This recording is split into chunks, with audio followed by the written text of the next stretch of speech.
that's violence. So if somebody acts to you in a way, for example, the problem today, I saw a guy walk on the street naked or put on channel, yeah, the guy has acted. To me, conflictually, he should not have done this. So my own response to that would be rape her. Now, if you don't know your own emotional system and you live that life, you become a rapist. So you are creating violence. Not only on the street, because to a larger extent, that person creating violence on the street may be doing the same thing at home. Now, we promote within the context discipline. That is one, self-control. Two, performing in accordance with the laws. So we do that within this concept of value for life. We have a third program that we call Kanda. Kanda is basically a supervisory program that runs all over the programs, where leaders in community, women councillors, chiefs, opinion leaders are trained to understand the concept of peace and non-violence so that in their communities, they will be able to introduce that in their work so that it's not us doing it, but them doing it. There is another one we call International Youth Summer School that is more about teaching young people and bringing all these issues I talk about together. So in short, the Youth Ambassadors of Peace from inception to today had focused on preparing the mindset of the people to forget about that creates violence and to focus on that aspect of life that will promote non-violence, tolerating each other and participating in the development of our nation. Because for us, resource is a source of conflict. Development to us is a way of, stopping violence. But if the development is not sustainable, that means it's leading us to more violence. So we try to look at all those issues and put it together and give it to the young people in the form of training. Okay. I'm not sure I can talk about all we do in 9 years, but these are some of the things. Let me just... And if I may ask, how do you go about these programs? Do you go to schools, talk to students, or do you kind of organize banter bars where you can access the youth and talk to them about these issues? Yeah. Like I said, our own approach is this. We'll bring people to our organization, train them for 6 months on all these fields. We call it the recruitment process, that people are trained on life skills, communication, negotiation, mediation, then train them on managing conflict, how conflict are formed, how do you avoid it, and so train them on gender perspective in peace building. That is how do they know that you have all these programs? Yeah. Like myself, this is my first time of hearing the activities you are engaged in. Yeah. So how do these youths know that you're offering all these things? Yeah, it's on the newspapers. And when we do recruitment, we do what we call a press conference. And is it open? Yeah, it's open. There is a condition actually, which is one, you must be willing to volunteer. We don't pay per diem when we are training you, that a lot of us are used to. No. Instead, you pay your commitment of 500 for the 6 months training. So you pay 500, we train you for 6 months, your feeding and all those things are part of our responsibility.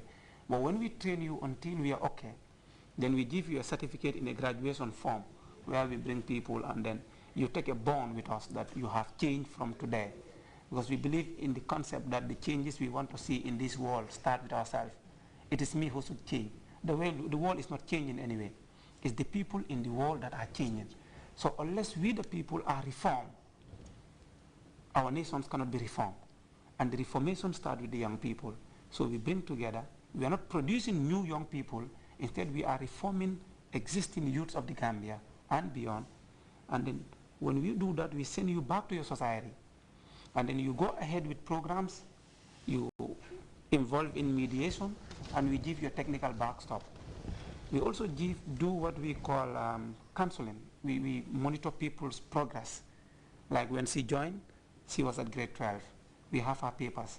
She finished her exams. We talk her up, encourage her to the university. At the university, we would like to see how she's progressing. How do we support her? Because some of us have finished our university already.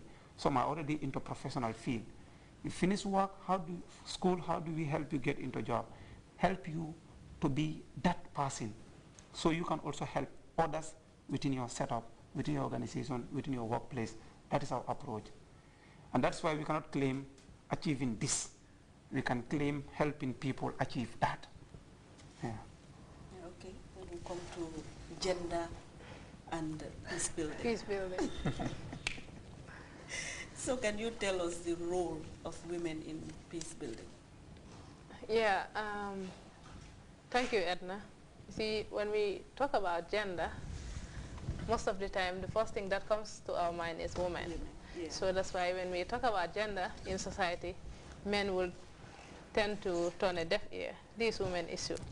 But actually, gender is about both men and women. And as far as peace building is concerned, it is the collective responsibility of both men and women to build peace in our society. Now, peace is not merely the absence of war. Peace is an individual having inner tranquility, an individual being happy, an individual being contented, an individual meeting his or her basic needs. That's what peace is. So peace starts from the individual, the family, the society, and then the whole world.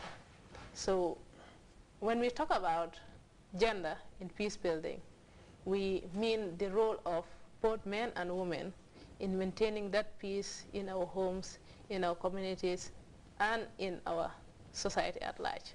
Now, talking about gender and peace building, what we mean is the ability of men and women complementing each other's efforts in meeting their needs, their families' needs, in building peace in society by promoting development. That's what we mean. Now, sometimes when you look at our homes, you see certain homes in which, the father, when he goes to work, the moment he closes, he will run home. He'll be very happy to come back home to see his wife and the kids. And for other men, it is the opposite. When they close from work, they'll want to hang around somewhere until when it's late, they come back home. That is because there is no peace in the house. Now, as far as the family is concerned, which is the building block of the society, it is very important for men and women to know what their roles are, how they can complement each other's efforts to promote peace in the house. And that's what we as peace ambassadors or peace educators do. We tend to demystify those concepts, ill concepts that people have about gender. Now, making them understand what gender really is, how men and women can come together, hold each other's hand when it comes to development to promote peace. Because without development, there can be no peace. When people do not meet their basic needs, they cannot be happy. And when they are not happy, there is no peace. When people do not understand each other's roles, there tend to be conflict. And when there is conflict, there is no peace. So as youth ambassadors or as peace educators, we try to train people on gender perspectives, what gender really is, how we can help those who are weak in society, for example, women who are a bit marginalized, to realize their potentials, to be able to contribute their quota to the development of the country. But Edna, there's something interesting that is coming up. It seems as if women are now being empowered and men are lagging behind. Yeah. Just recently when the UT, as part of the UTG students who went to Guinea-Bissau for the research, when we went for the research, actually we formed a group called the Men Empowerment Project, which was really amazing. We are now empowering men because we feel we are leaving them behind. So we brought them to the kitchen. We are teaching them how to cook, how to do certain things in the kitchen that they were not doing before in their homes. And they were doing it really well. So as you can see, if we empower both men and women, they do very well. And life becomes very beautiful for both of us. So we need to complement it in each other's efforts in building peace. Thank you. Aminata, you want to add something? Yeah, I just want to add one or two things. Well, I want to be a bit biased and be on the side of women. That is the role that women are playing in peace building. So you talk about the family. I think the family is the most important unit of the society because from family you get to society, so that is from the country. Now, if you look at our history, it's like women are playing a very important role in this aspect because most of the kids have been trained by their mothers. They always tell you, we the boys, I always use